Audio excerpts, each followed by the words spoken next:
আসসালামু আলাইকুম রহমতুল্লাহ। প্রিয় দর্শক, কেমন আছেন? আশা করি ভালো আছেন। প্রিয় দর্শক, ডক্টর হাফিজুর রহমানকে গাজীপুর সিটির মেয়র প্রার্থী ঘোষণা করল জামাত।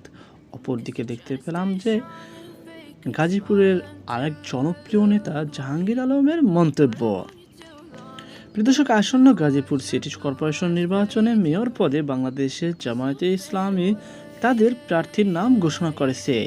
দলটির প্রার্থী হিসাবে ডক্টর মোহাম্মদ হাফিজুর রহমানের নাম আনুষ্ঠানিকভাবে ঘোষণা করা হয়।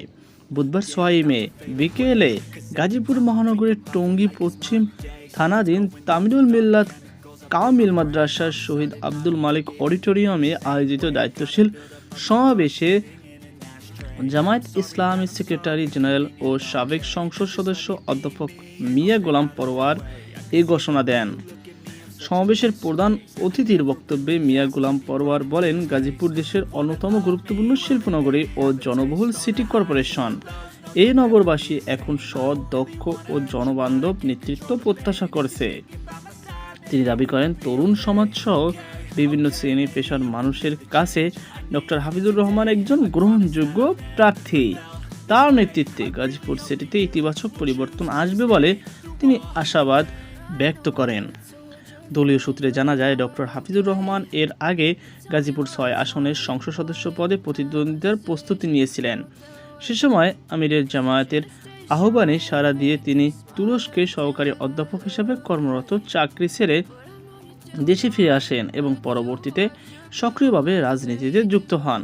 মেয়র প্রার্থী হিসেবে নাম ঘোষণার পর বক্তব্যে ডক্টর হাফিজুর রহমান বলেন, তিনি তরুণ প্রজন্মের প্রত্যাশা ও জুলাই শহীদ আদর্শ সামনে রেখে একটি মানবিক, পরিচ্ছন্ন ও আধুনিক নগর গড়ে তুলতে কাজ করবেন।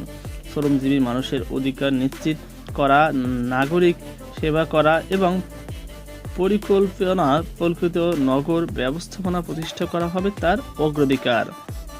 তিনি আরও জানান, গাজীপুরের যানজট, জলাবদ্ধতা এবং বজ্র ব্যবস্থাপনা সংকট ও পরিবেশ দূষণ মুক্ত একটি বাসযোগ্য নগরীতে রূপান্তর করাই তার প্রধান লক্ষ্য। প্রিয় দর্শক, এদিকে আমরা দেখতে পাই গাজীপুরের সাবেক মেয়র জাহাঙ্গীর আলম তিনি তার ফেসবুক অ্যাকাউন্টে অভিনন্দন শুভেন্দু অধিকারী নবনির্বাচিত মুখ্যমন্ত্রী ভারত পশ্চিমবঙ্গ এমন একটি ফুলের তোড়া দিয়ে তাকে শুভেচ্ছা বার্তা দিয়েছে। প্রিয় দর্শক, এতে নেটিজেনদের মধ্যে ব্যাপক আলোচনা সমালোচনা চলছে। প্রিয় দর্শক, তিনি বর্তমানে আমরা যতটুকু শুনতে পেরেছি যে তিনি ভারতেই অবস্থান করছেন এবং ভারতের পশ্চিমবঙ্গে গিয়ে যখন শুভেন্দু অধিকারী নবনির্বাচনে মুখ্যমন্ত্রী হিসাবে তার দল জয়লাভ করে, অর্থাৎ বিজেপি সরকার যখন জয়লাভ করে, তিনি ফুলের তোড়া দিয়ে তাদের শুভেচ্ছা বার্তা দিতে ভুল করেনি।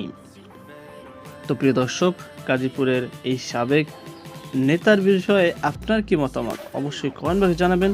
সকল ভালো থাকুন, সুস্থ থাকুন। আজকে পর্যন্তই। আল্লাহ হাফেজ।